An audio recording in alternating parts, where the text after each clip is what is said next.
AITA for telling my coworker that my solo picnic is as important as her daughter's recital? I 29F started working at a new company 8 months ago. I was headhunted specifically for the role I have, which gave me enough power to negotiate my contract like I wanted. One of the things I managed to get was a clause that prohibited my employer from contacting me outside work hours. If it is a true emergency, then they can send me an email. Otherwise they can even send me a text. Furthermore, I have a separate work phone that I shut down at 5 on the dot, then turn on at 9 a.m. Another thing is that I don't work hot. I am very efficient, so my work is done by 3 p.m., 5 p.m. if we have an emergency. I also take my whole lunch break outside the office, and my coffee breaks away from my desk. My coworkers are not the same. They tend to socialize during work hour, and have work left for afterwards. They sometimes ask me to help, but I always decline by saying that I have plans. I don't go into details, I just say that I have plans. These plans are 99% of the time just include going home, reading books, or sleeping. But that is my personal time. Monday, a coworker asked me if I could stay a bit later to help her out. Apparently she was late with some essential work, but had to be done by that night, because she had to attend her daughter's recital at 6. I said that I was sorry, but that I had plans. It was a nice day, so instead of going home, I just went to a park to read while breathing some fresh air. Brought some fruit and bubble tea, and made a picnic out of it. My coworker found me there, and she was pissed. She said that I could have helped her if I didn't have plans. I said that I do have plans, this impromptu picnic.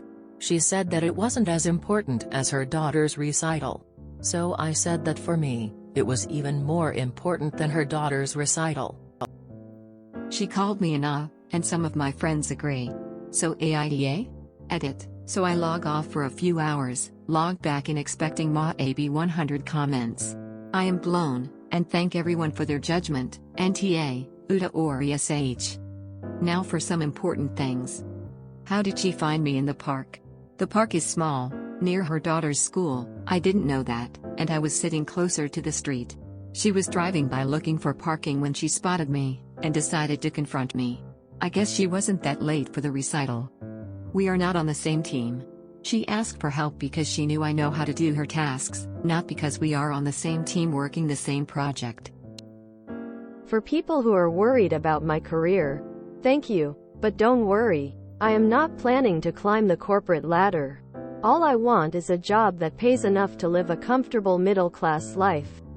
I invested in a bit of a niche, rare skill set, and it paid me back with a 6-figure salary and being very sought after.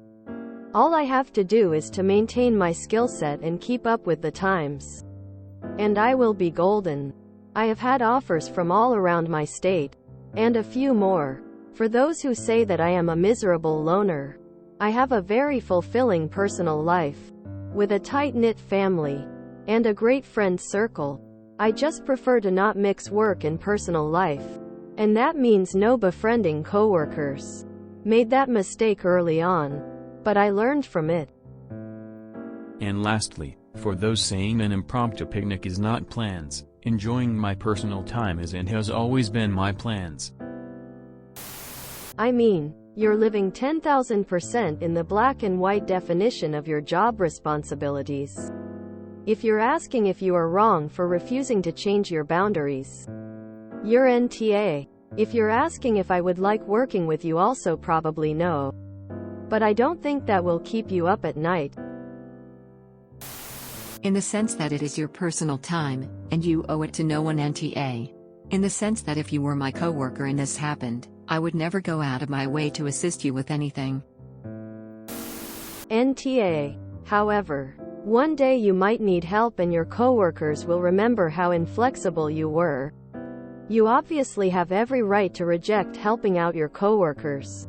But just remember that when you inevitably need help and everyone else has plans, there's consequences to the work lifestyle you detailed. As long as you're okay with that, Godspeed. This is one of those, technically you're not an asshole, but you're basically asking for everyone to hate you, situations. I have a serious question. This is not rhetorical. Why did you post this? If you don't care what your coworkers think of you, then why do you care what a bunch of random strangers on Reddit think?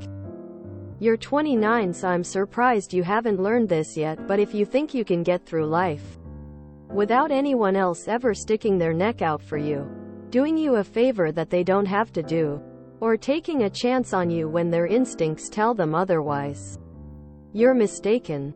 If it was your boss demanding that you cover for a coworker, I'd say you're absolutely right to stand your ground and enforce your boundaries. But this is a coworker asking you for a favor.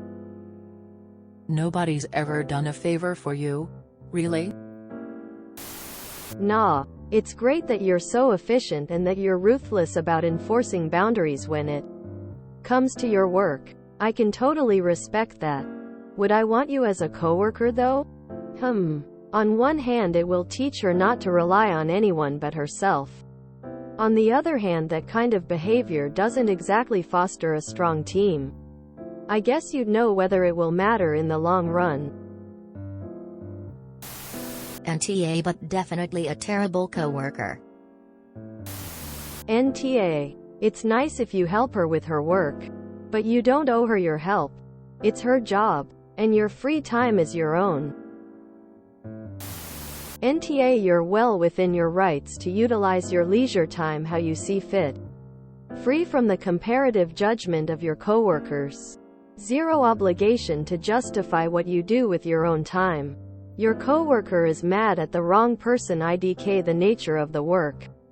But if the team needs support, I assume a manager or other staffing personnel would be in charge of sourcing that support.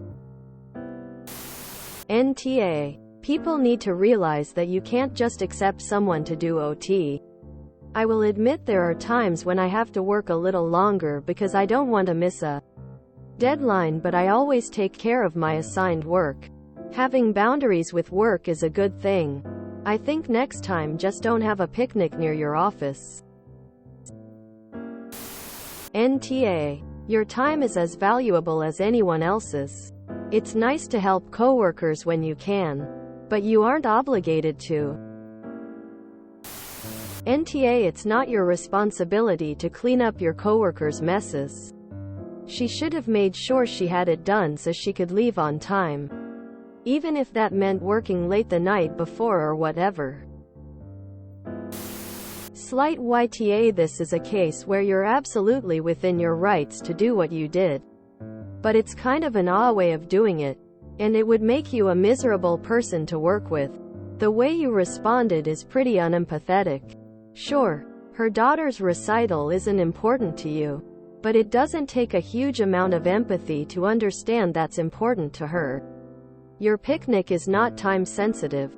Her child's recital is. You don't owe her your time or work, but you also didn't have to be a dick about it either. My eating fruit in the park is more important than your daughter's recital. No, it's not. You care about it more. Also, slightly pedantic, but if the picnic was impromptu, then you didn't have plans. That's literally what impromptu means. Unplanned. INTA for having boundaries. Soft YTA for your way of dealing with interpersonal interactions. Seems you take work-life SEP very rigid and strictly, which is fine if you can. You also sound like you're on the spectrum, so take that into account if you could be more congenial to fit into societal norms or not. I'm curious what your job is. I find it hard to imagine a position that is totally isolated with no need to work cooperatively with others in the office or rely on others to at least some degree. NTA. I love your hardline work-life balance boundaries. You negotiated your contract to clearly define those boundaries. You don't socialize at work or join in the team.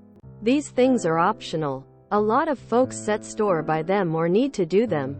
You don't. Just fantastic. NTA. At your time, you don't owe other anything. NTA. It doesn't matter what you were doing. You don't have to justify your time to anyone.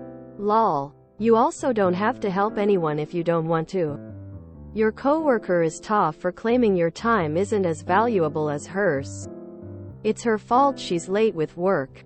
She needs to be the one to fix her own problem. Lol, what NTA, you are an efficient worker and good at your job. They are implying you are an off for having a personal life, like WTF. No, that's not how that works.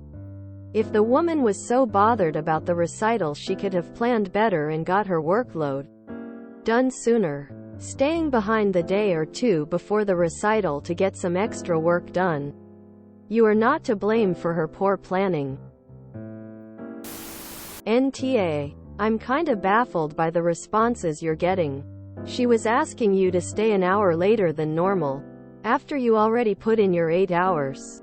I am very helpful and a team player at work, but it doesn't involve working OT to help cover someone else's work. Also, why was she behind? Is it because she's not being as efficient as you and she's chatting too much during the workday?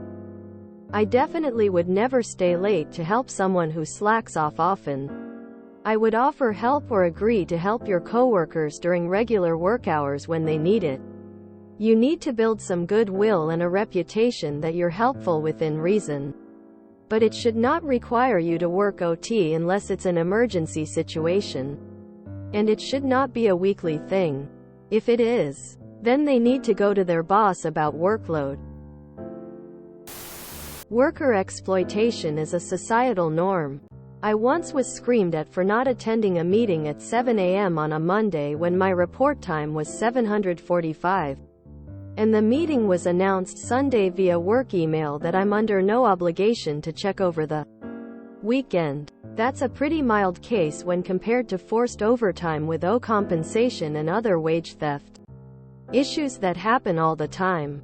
I'm impressed that you negotiated strong personal time boundaries. I wish all workers could do the same.